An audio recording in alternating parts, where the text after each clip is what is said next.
여러분, 우리는 지금까지 그 예수님께서 예언하신 말씀인 이 마태복음 24장을 통해서 우리 주님 예수님께서 다시 오시는 그 재림의 날이 바로 이 세상의 심판주로 임하시는 그러한 날이기 때문에 우리 주님 재림의 날과 이 세상의 마지막, 이 종말이 같은 날이라는 말씀을 드렸습니다.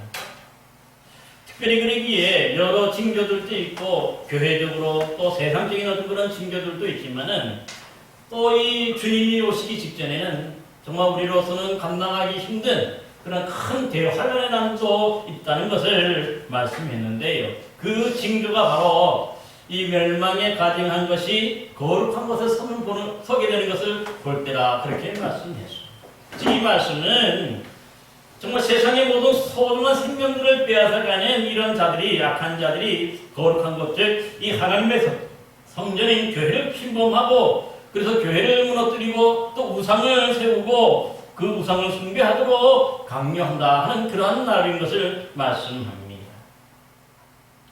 그래서 요한계시록 13장에서도 보면요, 이 대환란의 날에 대해서 기록하고 있는데 정말 이 예수님을 대적하는 자들이 일어나서 하나님의 이름과 그의 장막 곧 하늘에서 사는 자들 비방한다고도 하였고 또한 이 짐승의 우상에게 경배하지 않는 자는 며칠든지 다 죽이는 그런 살상의 날임도 우리에게 알려주고 있습니다. 그리고 이 환란의 날이 어찌나 두렵고 무서운지 우리 믿음을 지키기에 정말 어려운 그런 날이기 때문에 만약 하나님께서 이 날을 감해주지 않는다면 구원받을 자가 한 사람도 없을 정도라 그렇게 말씀하신 것을 볼 수가 있습니다. 그런데 오늘 본문에는 또 이렇게 견디기 어렵고 힘든 이 환란의 날이 되는데 그러면은요 또 이 더 크게 활개를 치는 그런 자들이 있다는 것이죠. 바로 누굴까요?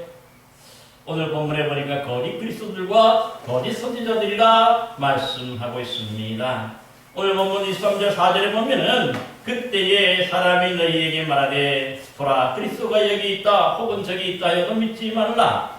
거짓 그리스도들과 거짓 선지자들이 일어나 큰 표적과 기사로 보여 할 수만 있으면 택하신 자들도 미혹한다 말씀하고 있는 것입니다. 여러분 이 거짓 선지자와 이 거짓 그리스도는요 사실 우리가 앞서 이미 24장 5절에서도 세상적인 징조를 통해서도 예고해 주셨었고요.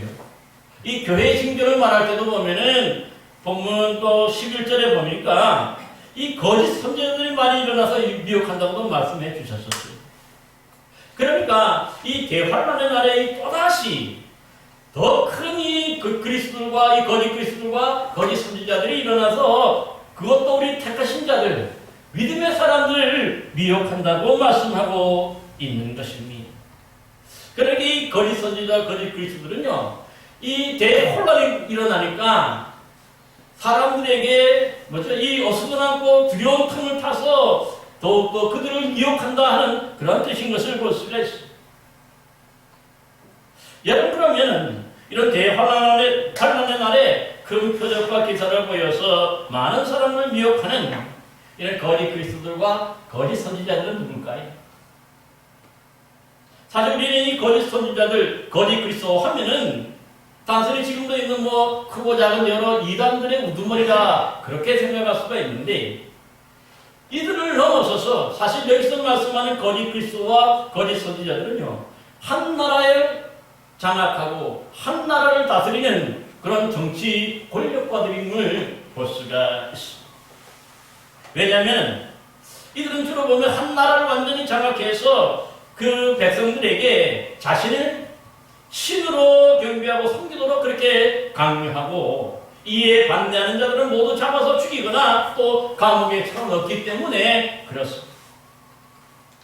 여러분 이 초대교회 시대도 보면은요 이 거짓 그리스도는 다름 아닌 당시에 그 온 세계를 다스렸던 세상의 최고의 권력자로서 이 기독교에 대해서 어마어마한 박해를 가했던 로마 황제인 것을 볼 수가 있습니다.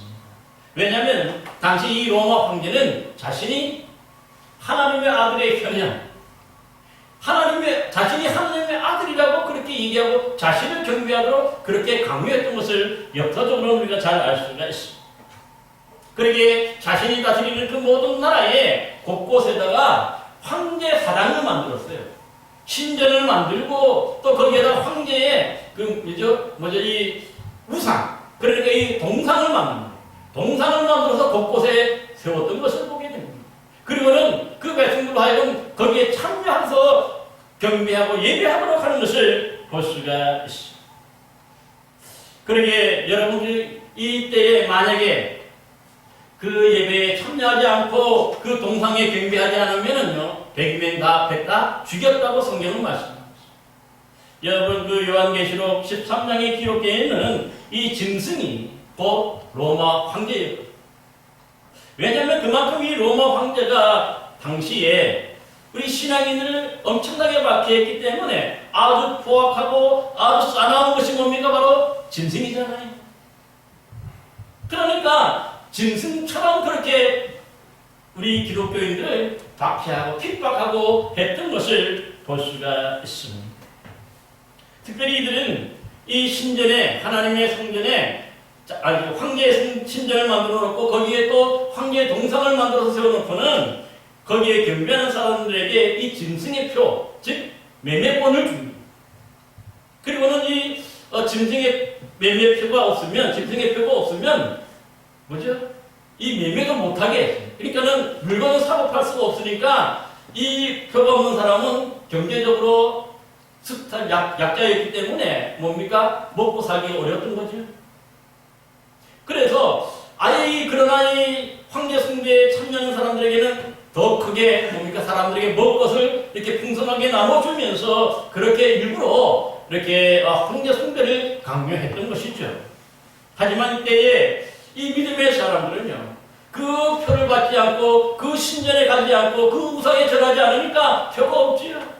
그러니까 매매를 못하고 물건을 뭔가 사고 팔 수도 없었어요. 그러다 보니까 결국은 경제적으로 이 어렵게 돼서 다들 뭡니까? 정말 남마다 하루 한 끼를 먹기 어려운 그런 상황 속에서도 믿음을 지키고 그래도 신앙을 지켰던 것을 볼 수가 있습니다. 그래서 이 계시록에 나오는 거짓 그리스도, 거짓 선지자는 바로 누구냐 하면은 그 황제와 그 황제 숭배를 강조하는 관리들, 또 그 황제 숭배를 강요했던 그 사당, 신전에 그 일하는 사람들이 바로 거짓 선지자라고 계시록에는 표현하고 있는 것을 볼 수가 있습니다. 여러분, 사실 이 로마 황제뿐만은 아니, 지금도 보면은 우리나라의 역사 속에서도 보면은요, 이런 일들을 당한 적이 있거든요. 바로 일제시대죠. 잘 아는 대로 일제강점기에 일본 왕을 이 신격화하여서 경배하도록 강요했던 그런 신사참배 운동이 있었어요. 여러분, 이 신사라는 것은 원래 일본의 고유 종교였던 이 신사의 사원인데, 이 신사에 일본 선왕들의 위패를 모셔놓고 거기에 참여하도록 강제했던 것을 볼 수가 있어요. 그래서 이 일본 천황의 가문 자체를 신격화하고 지금 살아있는 일본 왕, 이 사람을 살아있는 신인 천황으로서 높이고 경배하도록 그렇게 하는 것이 신사참배 운동이었죠. 그러기 우리나라를 강제로 점령했던 일제는 곳곳에다가 바로 이 신사를 세웠어요. 그리고는 또 공공장소에만 세운 게 아니라 각 가정과 각 학교에도 항상 반드시 뭡니까? 이 천황에게 이 묵념하고 천황에게 경배하는 그렇게 했던 것을 볼 수가 있던 것이죠. 그러나 이때에 참 믿음의 사람들이 이 신사 참배를 거부하였죠. 하나님 외에 우리가 그 누구도 우리의 경배의 대상이 아니라고 분명히 선언을 한 거예요. 그러면서 우리가 잘 아는 것처럼 주기철 목사님을 비롯해서 수많은 사람들이 투옥이 되고 또 그들에게 모진 고문으로서 또 박해를 받다가 또 순교하시기도 하신 것을 볼 수가 있습니다. 이처럼 뭔가 일본 왕 자체가 정말 인간이잖아요. 그런데 그가 하나님, 신격화되어서 하나님으로 이렇게 높이고 하는 것 자체가 결국은 뭡니까? 이것이 바로 거짓 그리스도에 있던 것을 볼 수가 있는 것이죠. 여러분, 비단이 일제시대뿐만 아닙니다. 지금도 보면 한국가의 통치자로서 백성들에게 자신을 신으로 경배하도록 하는 강력한 나라들이 여러 나라들이 세계에 있는 것도 볼 수가 있는데, 대표적으로 지금 우리 가까이 있는 북한의 김일성 일가가 그렇습니다. 여러분께서 잘 아시는 대로 우리가 김일성 우상화, 김정일 우상화, 또 김정은 우상화라는 말을 여러분 우리가 모두 다 들어보셨잖아요. 여기서 우상화라는 말이 바로 하나님이 아닌 땅에서 살아가는 인간인데도 불구하고 그들을 마치 하나님처럼 높이고 하나님처럼 경배하도록 하는 것이 바로 우상화잖아요. 여러분, 그러기에 똑같아. 이 북한에서도 보면은요, 곳곳에 세워진 것이 뭡니까? 바로 김일성 일가의 동상이죠. 그리고는 각 집마다, 각 학교마다 또 뭘 달도록 합니까? 김일성 일가의 그 초상화를 만들어서 각 가정과 그 모든 장소에 달아놓고 거기에 항상 아침, 저녁으로 경배하도록 하는 것을 볼 수가 있습니다. 그러기에 이런 일들을 하면서 여기에 반대하거나 여기를 거부하면 어떻습니까? 이 정치교화소라고 하는 데서 보내고 또 그들을 잡아서 모진 고문을 받기를 하지. 그러니까 결국 그들 수많은 사람이 또한 이렇게 죽어나가는 것을 볼 수가 있습니다. 여러분, 특별히 이 북한에서는 김일성 일가의 우상화를 위해서 이 우리 성경에서는 십계명이 있죠. 이 십계명이 그들이 이걸 본받아서 뭘 만들었냐면 유일적 영도체계 확립을 위한 10대 원칙이라는 것을 만들었어요. 그 내용이 김일성은 신적인 존재이고 그의 말이 곧 복음이고 김일성 일가를 찬양하는 노래가 혁명성가, 즉 찬송가이고 그가 쓴 책이 책 중에 최고의 경전이고 또 그의 가족들이 있는 조형물들이 있는 건물들이 바로 성당이고 교회라고 어려서부터 가르친다. 여러분에게 북한에서 불려지는 노래들 제목만 여러분 한번 살펴보시기 바랍니다. 저도 몇 가지 적어보니까 김일성 장군님은 우리의 태양, 김일성 원수님은 위대한 인민의 수령, 수령님 한품 속에서 우리는 사네, 수령님 손길 따라 승리하리라, 수령님은 언제나 우리와 함께 계시네, 충성의 마음을 수놓아 갑니다. 오바의 수령님 만풍년을 주셨네, 수령님 한 분만을 모시렵니다. 수령님 품속에 행복한 내 나라, 수령님을 우러러 받드는 마음, 내 조국은 은혜로운 수령님 품이라고, 내 조국은 수령님 모신 한 가정, 수령님 사랑 넘친 내 나라, 뭐 이런 제목이. 여러분, 그러니까 이런 제목이 마치 뭡니까? 우리가 교회에서 부르는 찬송가를 떠올리게 합니다. 그런데 더 놀라운 것은 뭡니까? 이 찬양가를 부를 때에 그 북한 주민들이 눈물을 흘리며 불러요. 그만큼 뭡니까? 그들이 이 김일성 일가를 사실상 뭡니까? 높여서 신격화하여서, 그래서 여기 반대하는 모든 사람들 다 뭡니까? 이 박해하고 잡아다가 뭡니까? 이 또 처형도 하는 것들 우리는 볼 수가 있는 것입니다.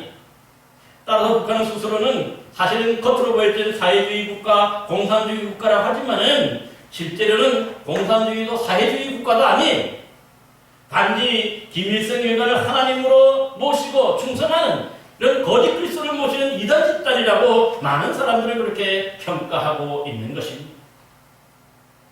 그러기에 그만큼 뭡니까? 자신들을 어떻게 보면 신격화하기 위해서 바로 내세우는 것 자체가 거짓 그리스도. 그러기에 이렇게 하다 보니까 거기에 참신앙, 하나님 신앙은 그들이 발붙이지 못하게 하기 위해서 그러는 거죠. 여러분, 이런 사람들이 그래서 주님 오시는 날 이런 거짓 메시아, 거짓 그리스도를 모셨던 그런 나라들은 다 구원받을 수가 없잖아요.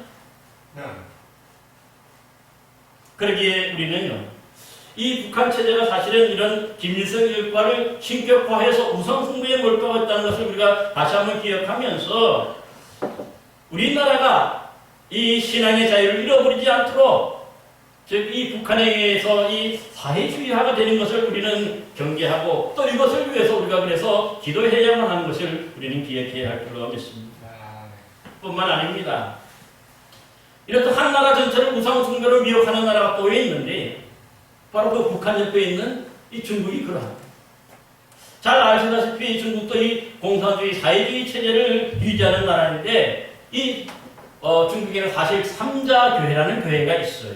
이것이 뭐냐면은 곳곳에 세워져 있는데 여기서 이 중국의 교회를 삼자교회라고 부르는 것은요, 이 기독교의 외부 세력을 철저히 배격합니다. 간섭하지 못하게 하고 스스로 통치하고 스스로 영육하고 스스로 전도하는 교회라고 지칭해서 삼자교회라고 해요.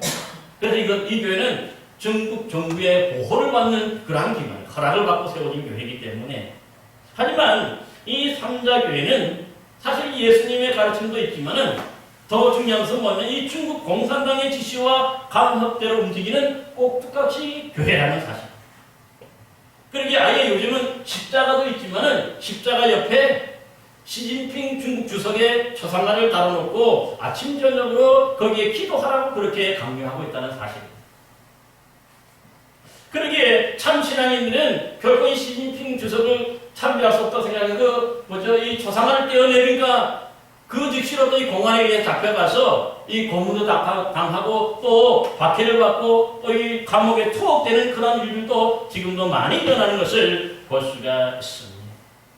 그러니까 사실 우리는 생각할 때 거짓 그리스도 하면은 이 정명석이니 또 뭡니까 통일명 문선명이니 또 뭡니까 이 신천지 교단인 이만희니 뭐 이런 사람들만 생각하는데 그걸 넘어서는 거지. 그들이 미혹해서 뭡니까 하나님을 제대로 믿지 못하게 하는 것 자체가 바로 거짓 그리스도인 것을 볼 수가 있어.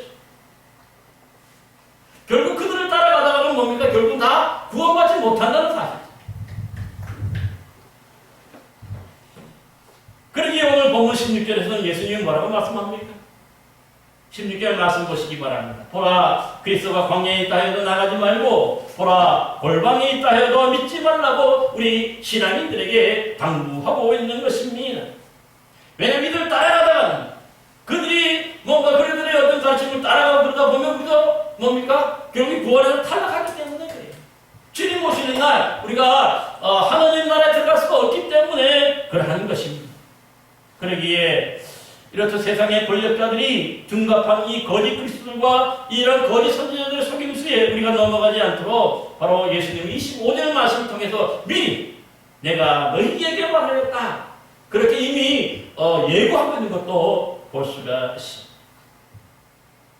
여러분 그러면 이 대환란 직후에 우리 주님이 이 땅에 다시 오시는데 진짜 이 땅에 오시는 주님, 그 재림의 주님은 어떻게 오실까요? 그것은 오늘 바로 또 이게 거짓 그리스도와 비교하여서 우리에게 알려주고 있습니다. 그래서 29절 말씀을 보시면 그날 환란 후에 즉시 해가 어두워지고 달이 빛을 내지 아니하며 별들이 하늘에서 떨어지며 하늘의 권능들이 흔들리리라고 말씀합니다. 그러니까 이 주님이 오시는 때가 언제냐면 이 환란 후라고 분명히 말씀하고 있지. 근데 일부 어떤 사람들이 환란 전이라고 얘기하는 것 같으면 이미 성경적이지 않지 비성경적인 것을 볼 수가 있어요. 계시록에도 보면 환란 후에 주님이 오시는 것이죠. 그런데 그 주님이 오시는 때가 보면 이 세상이 여기서 말하는 뭡니까? 해가 어두워지고 달이 빛을 내지 아니하고 별들이 하늘에서 떨어지고 하늘의 권능들이 흔들린다는 것은 뭡니까? 그만큼 세상이 지금 완전히 혼란스러워. 중심을 잡을 수가 없는 거죠. 그러기에 이러한 현상들은 뭡니까?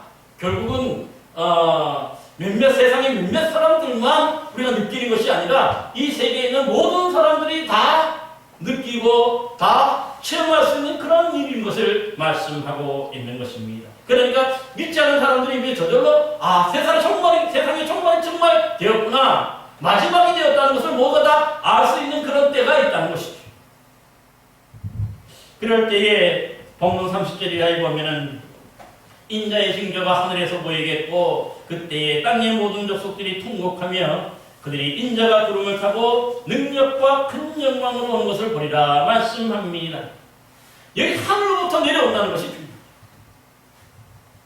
그러니까 이런 혼란이 있고 난 다음에 대환란 후에 혼란이 이런 틈 타서 거짓 선지자들이나 이런 사람들이 진짜 구세주 행세를 하지만은 그런 사람들 속으면 안 된다는 거죠. 이후에 이런 혼란스러울 때 우리 주님이 하늘로부터 오신다고 분명히 말씀해요. 그것도 구름을 타고 오신다고 말씀하고 있어요. 여러분, 하늘로 돈다는 것은 세상의 대부분의 사람들이 다 볼 수가 있도록 하는 거죠. 몇몇 사람들에게만 보여지는 그러한 주님이 아니라는 거죠. 믿지 않는 사람들도 다 볼 수 있는 그런 사건인 것을 볼 수가 있어. 그러기에 오늘 본문에 뭐라고 합니까? 이때 주님이 오실 때에 믿지 않는 사람들, 모든 사람들이 어떻게 한다는 거예요? 통곡한다고 말씀하죠. 왜 통곡합니까? 믿지 않았기 때문에. 지금.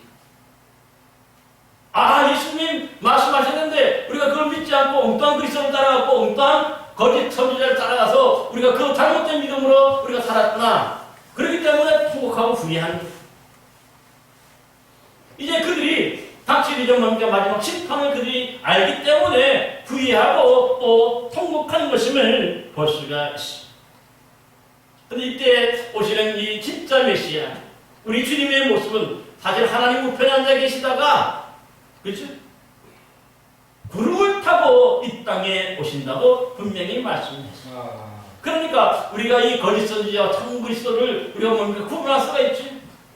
대개 이 땅에 있는 모든 뭡니까? 자기가 그리스도를 하고 메시아라고 뭔가 구원자라고 하고 뭔가 자기가 하나님이라고 하는 사람들 자체가 이 땅에서 태어난 부모가 있고 이 땅에서 성장한 친구들이 있고 같이 성장한 친구들이 있고 또 뿐만 아니라 그들이 지금 살아가는데 땅에서 발을 붙이고 살아가고 있지. 그렇게 사람들이 메시아가 될 수 있습니까? 없습니까? 결코 재림하시는 주님, 메시아가 될 수가 없는 것이죠. 이 땅에 발을 붙이고 사는 사람이다. 진짜 주님, 우리 주님은 어디서 오십니까? 하늘로부터 갑자기 오시는 거지. 그렇기 때문에 하늘로부터 갑자기 오시기 때문에 이 땅에 발을 붙인 이런 거짓 메시아들하고 차원이 다르죠. 누구나 다 알 수 있는. 그러니 이때에 사실 그 모든 혼란과 박해 속에서도 끝까지 믿음을 견디고 신앙을 지켰던 사람들은 어떻게 됩니까? 오늘 본문 31절 보시기 바랍니다. 그가 큰 나팔소리와 함께 천사들을 보내리니 그들이 그의 택하신 자들을 하늘 이 끝에서 저 끝까지 사방에서 모으리라고. 그러니까 이 믿음을 지킨 사람들이 이 천사들의 나팔소리를 듣고 다 신령한 몸으로 변화되어서 공중으로 들림받게 된다는 그런 말씀을 하고 있는 것입니다. 여러분에게 고린도전서 15장 51절 52절에 이때를 좀 더 자세히 설명하는데 이렇게 말씀하죠. 보라 내가 너희에게 비밀을 말하노니 우리가 다 잠잘 것이 아니요 마지막 나팔에 순식간에 호령이 다 변화되리니 나팔소리가 나매 죽은 자들이 썩지 않을 것으로 다시 살아나고 우리도 변화된다. 이 믿음 안에 있는 사람, 믿음을 그래서 끝까지 견디는 사람들, 그런 사람들이 바로 뭡니까? 이 나팔소리와 함께 그 몸이 변화되어서 공중으로 들림받아서 그 어린 양의 혼인잔치에 참여하게 되는 것이죠. 그러니까 이 땅에 발을 붙인 게 아니에요. 이 땅에 살던 우리가 또 그동안 예수 믿다가 이 밖에 서기다 죽은 사람들, 그 신앙인들이 모두가 다 이제 신령한 몸으로 변화되어서 하늘로 들림받아서 공중에서 어린 양, 우리 주님 예수님과의 그 뭡니까? 함께하는 천국잔치가 거기서 벌어진다는 사실이.